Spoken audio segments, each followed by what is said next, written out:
En el nombre del Padre, del Hijo y del Espíritu Santo. Amén. Ven, Espíritu Santo, llena nuestros corazones con la luz de la palabra de Dios. Que ella sea nuestro consuelo, nuestra fortaleza. Te lo pedimos en el nombre de Jesús. A ti que vives y reinas, Señor, por los siglos de los siglos. Amén. Queridos hermanos, la palabra de Dios no está encadenada ni confinada. Ayer, Domingo de Ramos, iniciábamos la solemne Semana Santa con Jesús, el verdadero Rey, revestido de la humildad y el amor, ese amor capaz de transformar el mundo. Y lo hicimos en un día en el que no se pudo escuchar los hosanas en nuestras calles, ni los cantos de los niños agitando sus palmas y ramos, ni pudimos ver tampoco las imágenes de Jesús montado en una cabalgadura prestada sobre un borriquillo. No. Fue ayer un Domingo de Ramos que nunca olvidaremos. Jesús no se le veía por las calles, pero sí se podía percibir su presencia en las casas de los cristianos, en las familias, en los hogares, y ahí, en el interior de las mismas familias y casas, muchos le aclamaron de mil maneras diferentes. Jesús ayer entraba en la Jerusalén de cada hogar, iglesia doméstica, para fortalecer la fe. Y también, igualmente, entró ayer Jesús en la Jerusalén de cada hospital, para visitar a los enfermos del coronavirus, confortarles con su dulce presencia y estar al lado de tantos hombres y mujeres de buena voluntad que con riesgo de sus vidas estos días se desviven por los demás, atendiendo a los más necesitados con su ayuda, su cercanía, su atención y su imprescindible cariño. Ayer la entrada de Jesús en Jerusalén fue por la puerta del dolor y del sufrimiento. Un día en el que los llantos de quienes han perdido a sus seres queridos se mezclaban con los cantos de quienes, confinados, celebraron también la fe en medio de la pandemia. Pues ya está aquí el Rey, nuestro Rey Jesús, con quien revive nuestra esperanza cada día. Y con Él, que es nuestra firme esperanza en Dios, hemos dado comienzo a esta solemne Semana Santa, que como digo no olvidaremos nunca porque es muy especial y nunca la pudimos imaginar así, pero es la que nos toca vivir este año. Más que ningún otro año, tenemos que vivir de lo esencial, dejando lo superfluo, vivir de lo verdaderamente esencial de nuestra fe. En esta Semana Santa, como primera lectura de la misa que no hemos proclamado, para no alargarnos en exceso, pero que podemos buscar en la Biblia, Isaías 42, del 1 al 7, la Iglesia nos presenta durante todos estos días primeros de la Semana Santa, en la primera lectura, los 4 cantos del siervo de Yahvé, tomados del profeta Isaías, como he dicho. Los 3 primeros, de lunes a miércoles, y el cuarto lo escucharemos en la impresionante celebración del Viernes Santo, el canto 4 del siervo de Yahvé. Son cantos que nos van anunciando la figura de este siervo que anuncia al Mesías Redentor, enviado por Dios, en quien tendrá su pleno cumplimiento. Siervo por amor que nos redime. El primer canto, el de hoy, lunes santo, Isaías 42, 1, 7, presenta al siervo como el elegido de Dios, el ungido por el Espíritu y el enviado a llevar el derecho a las naciones, abriendo los ojos de los ciegos y liberando a los cautivos. Todos, de alguna manera, por nuestra condición de cristianos, somos elegidos de Dios, ungidos por el Espíritu en el bautismo y enviados a la evangelización. Este primer canto del siervo de Yahvé describe cuál es el estilo del siervo, que también debe ser el nuestro. El estilo de su actuación lo describe el profeta. La caña cascada no la quebrará, el pábilo vacilante no lo apagará, no vociferará por las calles. Es decir, que el siervo de Yahvé se identifica con la mansedumbre y la humildad, y también con la esperanza. En Jesús se cumple esta profecía, pues Él dice de sí mismo: «Aprended de mí, que soy manso y humilde de corazón». La misión de ese siervo no se prevé que sea fácil, como tampoco lo es nuestra situación actual a nivel mundial. Por ello, el Salmo responsorial de este lunes santo ya anticipa la oración que debemos hacer a diario en lo íntimo de nuestro corazón. El Señor es mi luz y mi salvación, dice el salmista. ¿A quién temeré? Cuando me asaltan los malvados me siento tranquilo porque espero en el Señor. Espera en el Señor, sé valiente, ten ánimo, espera en el Señor. Así nos lo dice el Salmo 26. ¿Cuánto necesitamos, queridos hermanos, decirnos esto unos a otros en estos días de pandemia y de confinamiento? Espera en el Señor, sé valiente, ten ánimo, espera en el Señor. Quisiera que nos centráramos ahora en el Evangelio de hoy, que está tomado de San Juan, capítulo 12, versículos del 1 al 11. Vamos a escucharlo atentamente y después hacemos la meditación de ese mismo Evangelio. Del Evangelio según San Juan. 6 días antes de la Pascua fue Jesús a Betania, donde vivía Lázaro, a quien había resucitado de entre los muertos. Allí le ofrecieron una cena. Marta servía y Lázaro era uno de los que estaban con él a la mesa. María tomó una libra de perfume de nardo, auténtico y costoso, le ungió a Jesús los pies y se los enjugó con su cabellera. Y la casa se llenó de la fragancia del perfume. Judas Iscariote, uno de sus discípulos, el que lo iba a entregar, dice: ¿Por qué no se ha vendido este perfume por 300 denarios para dárselos a los pobres? Esto lo dijo no porque le importasen los pobres, sino porque era un ladrón, y como tenía la bolsa, se llevaba de lo que iban echando. Jesús dijo: déjala, lo tenía guardado para el día de mi sepultura, porque a los pobres los tenéis siempre con vosotros, pero a mí no siempre me tenéis. Una muchedumbre de judíos se enteró de que estaba allí, y fueron no solo por Jesús, sino también para ver a Lázaro, al que había resucitado de entre los muertos. Los sumos sacerdotes decidieron matar también a Lázaro, porque muchos judíos por su causa se les iban y creían en Jesús.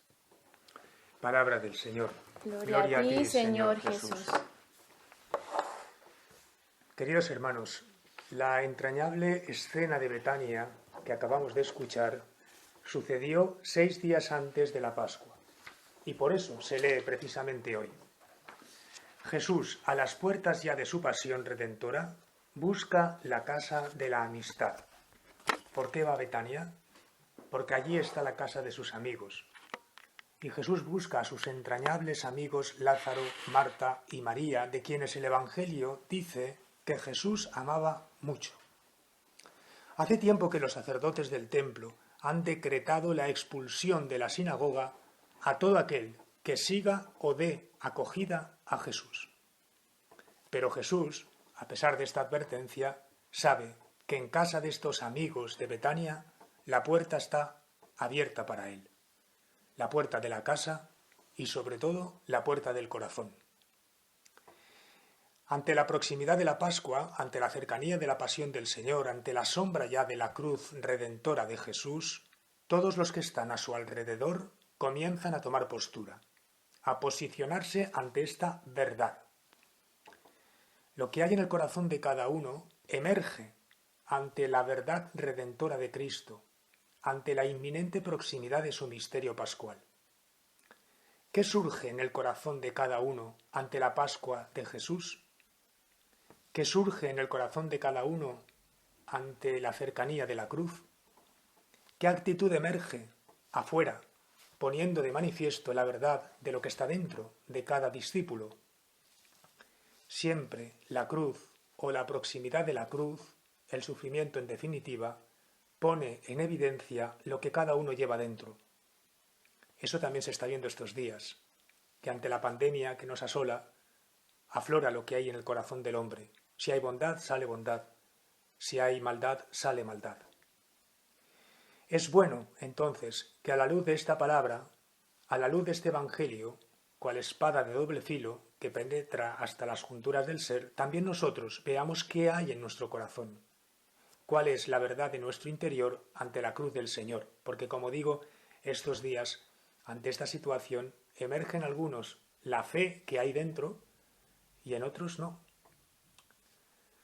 Si cuando auscultamos un poco nuestro interior a la luz de este Evangelio, como ahora vamos a hacer, encontramos pecado, engaño, falsedad, mezquindad, doblez, bueno, pues es necesario que lo pongamos bajo la misericordia de Dios y esperemos confiadamente su perdón, que siempre lo da a quien con arrepentimiento se lo pide.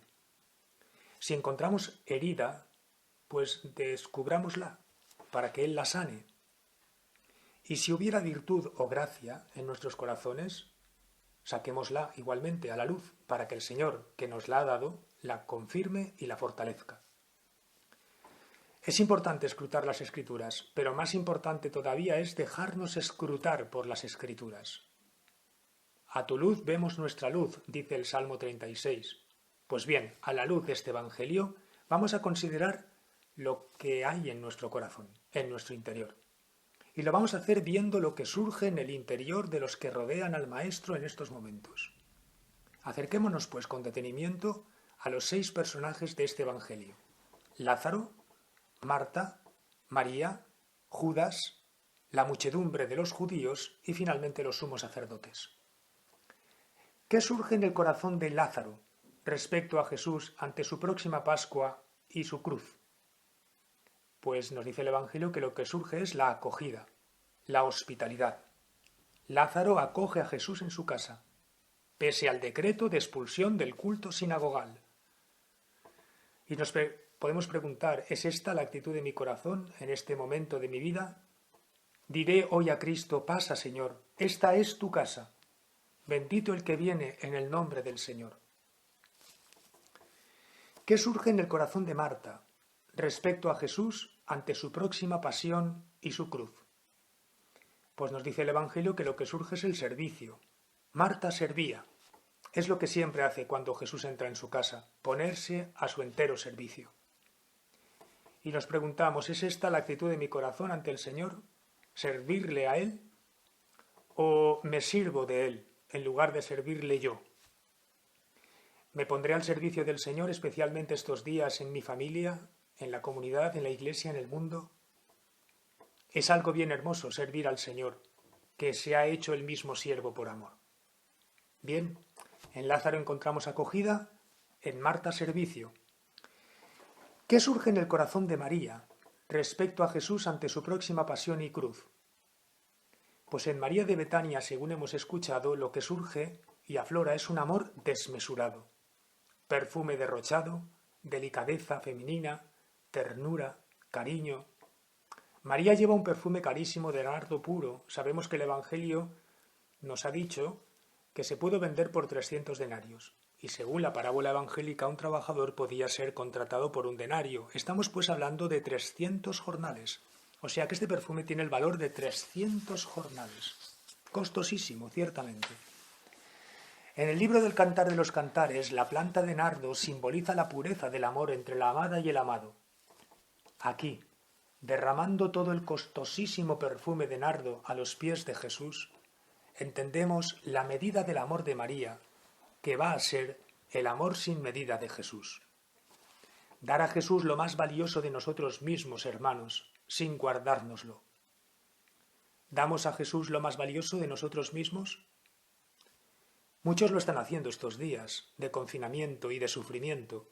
Dan lo mejor de sí mismos en casa, cuidando la familia, o en las calles vigilando la seguridad, o en los supermercados sirviendo el alimento que necesitamos, o en las farmacias las medicinas, o en los hospitales cuidando a los pacientes, o en los geriátricos al lado de los ancianos, o en los claustros de la vida contemplativa orando incesantemente, rezando por todos, incluso fabricando también mascarillas, batas o dulces para el personal sanitario. Dar lo mejor de nosotros mismos, a Cristo y al prójimo. Dar afecto, aprecio, ayuda, escucha, tiempo, comprensión, talentos, que son lo que hemos recibido para ofrecerlo. Eso es derramar un perfume de nardo puro. María lo hace, María de Betania lo hace, se pone a sus pies, mejor dicho, a los pies de Jesús, y los unge de un modo casto, lleno de cariño y de ternura femenina a la vez. María de Betania es la que en otra ocasión se puso también a los pies de Jesús, pero para escuchar su palabra. Y aunque Marta se quejaba porque ella no paraba con el servicio de la casa, Jesús la defendió, diciendo: María ha escogido la parte buena, y nadie se la quitará. María, pues, actúa hoy así, porque lleva la palabra de Jesús dentro. Puede derramar este perfume porque tiene la palabra de Jesús en su corazón, y ella escuchó de los labios de Jesús que había venido para una hora, la hora de la redención. Y creyó esa palabra. ¿Y qué hizo María? Una previsión. Seguramente reunió todos sus ahorros y compró el perfume más caro que podía comprar, para tenerlo preparado el día de la sepultura de su maestro cuando se cumpliera su palabra, y poder así ungir su cuerpo. Así de hecho nos lo revela el mismo Jesús cuando dice: María tenía guardado este perfume para mi sepultura.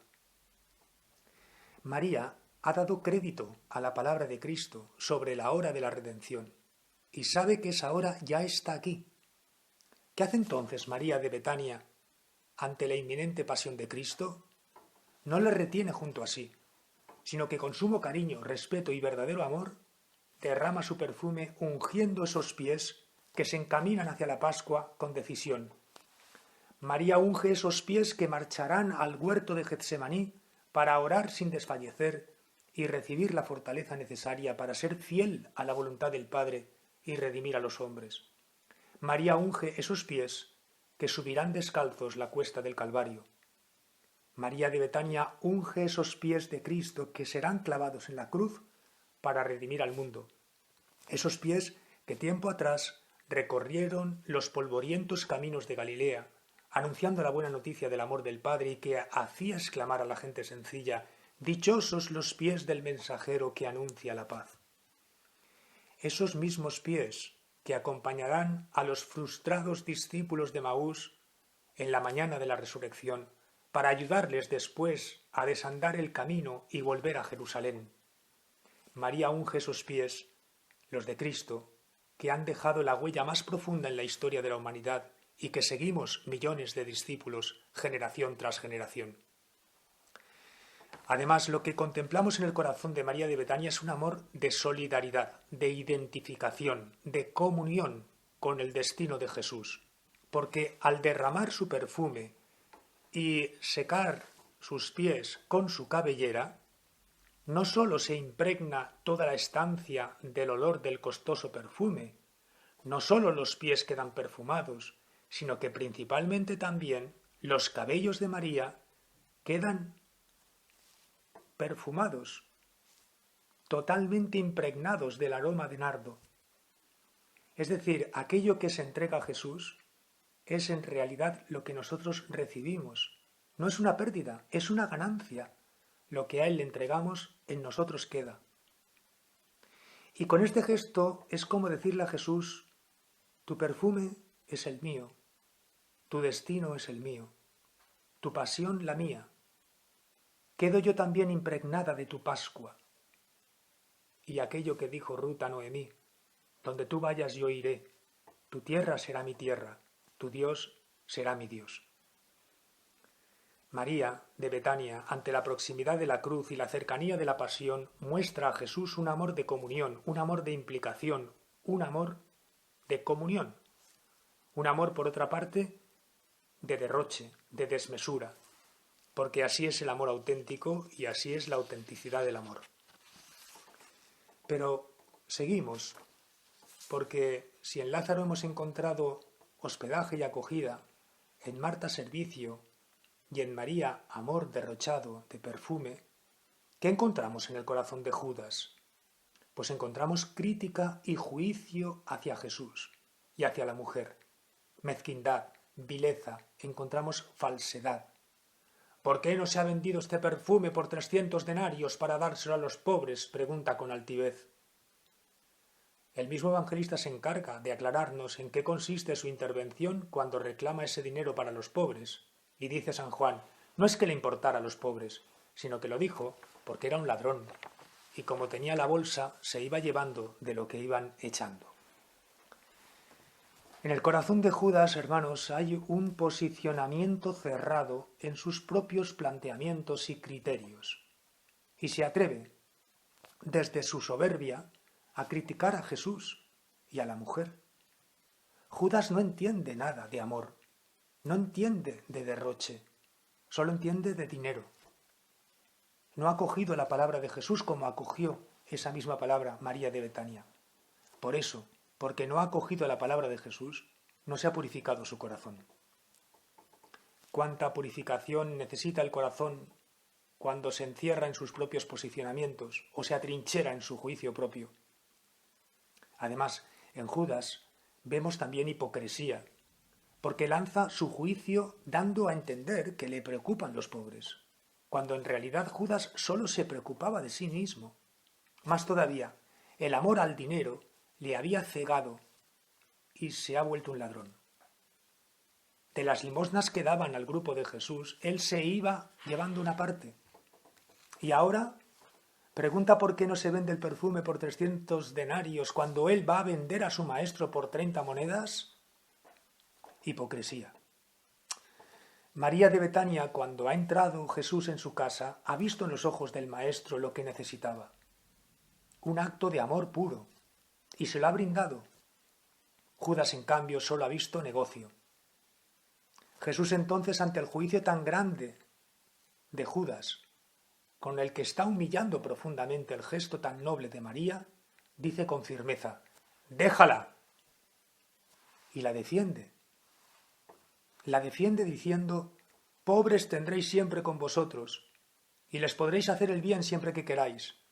Pero ahora el pobre soy yo. Ahora el pobre de Dios que necesita este gesto de amor auténtico soy yo. María se ha dado cuenta y tú no, Judas, porque estás ciego con tu soberbia». En un momento en que los discípulos le están abandonando por miedo a los judíos, los apóstoles no comprenden a su maestro y hasta temen preguntarle, y las autoridades judías lo buscan para matarlo, una mujer, María de Betania, se atreve a hacer un gesto libre, valiente, lleno de amor y de verdad. Pero Judas no entiende nada de todo esto, y en el fondo le corroe la envidia.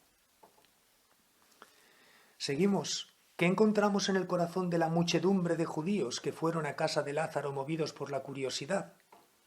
Pues eso, curiosidad, pero también admiración.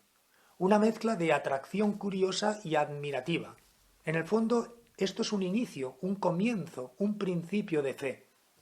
No pocas personas alejadas de la fe, en estos días de pandemia desoladora, se quedan admirados del modo como los creyentes viven esta situación y con curiosidad se acercan a ver cuál es el secreto de esta serena confianza que tienen. Pues esto ya es un inicio de fe. Dios quiera que se acerquen a la Iglesia y puedan recibir realmente el don de la fe cuando pase todo esto. Finalmente, ¿qué hay en el corazón de los sumos sacerdotes? Pues la decisión de acabar con Jesús, nos ha dicho el Evangelio, matar a Jesús, eliminar a Jesús. Y no contentos con esto, quieren también matar a Lázaro. El mismo evangelista da la razón. Dice que querían matar a Jesús porque muchos judíos por su causa se les iban y creían en Jesús. Es decir, que lo que hay en el corazón de los sacerdotes es miedo. Miedo a que Jesús les cambie las cosas. Miedo a que les cambie sus tradiciones. A que Jesús les cambie sus costumbres. Miedo a que Jesús les cambie todo. Y desde el miedo no se puede discernir nada. En el corazón de los sacerdotes no hay lo único que tendría que haber: confianza, confianza en Dios. Hay miedo y desde el miedo deciden acabar con Jesús. Y nos preguntamos, ¿hay miedo paralizante en mi corazón en estos momentos? ¿Miedo a que cambien las cosas de siempre después de esta pandemia? ¿Hay miedo a ser llevados a una novedad que no está en nuestra previsión o programación, ni siquiera en nuestro control? ¿Me fío del Señor o no? ¿Me fío de Dios o no? ¿Confío en la providencia de Dios o no? Y ante el futuro, me digo como creyente, Dios proveerá, o me lleno de miedos. Queridos hermanos y benditos hermanos en la fe, en el corazón de Lázaro Ante la pasión de Cristo hay acogida de Jesús. En el corazón de Marta hay servicio. En el corazón de María hay amor puro. En el corazón de Judas hay juicio, hipocresía y doblez. En el corazón de la muchedumbre de los judíos una curiosidad y admiración que puede ser el inicio de la fe. Y en el corazón de los sumos sacerdotes hay tanto miedo que quieren terminar y acabar con Jesús. ¿Qué hay en tu corazón? Haya lo que haya, ponte ante Cristo en esta Semana Santa. Que Él te acoge, te ama, se pone a tus pies como siervo, lo veremos el Jueves Santo, te los limpia, te los lava, te los besa, te dice que ha venido a dar la vida por ti, a redimirnos a todos y a salvarnos. Así pues, queridos y benditos hermanos todos en la fe, este Evangelio, que ha sido como un escrutinio del corazón, nos hace bien, porque nos lleva a la verdad.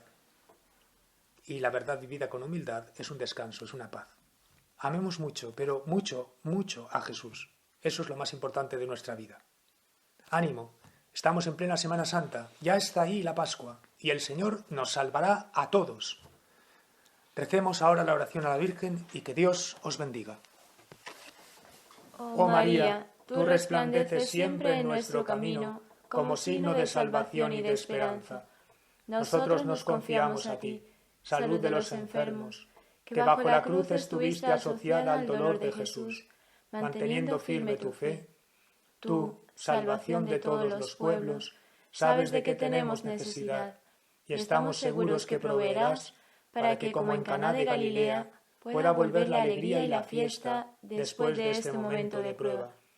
Ayúdanos, Madre del Divino Amor, a conformarnos a la voluntad del Padre y a hacer lo que nos diga Jesús, quien ha tomado sobre sí nuestros sufrimientos y ha cargado nuestros dolores para conducirnos a través de la cruz a la alegría de la resurrección. Bajo tu protección buscamos refugio, Santa Madre de Dios. No desprecies nuestras súplicas, que estamos en la prueba, y libéranos de todo pecado, oh Virgen gloriosa y bendita. Amén.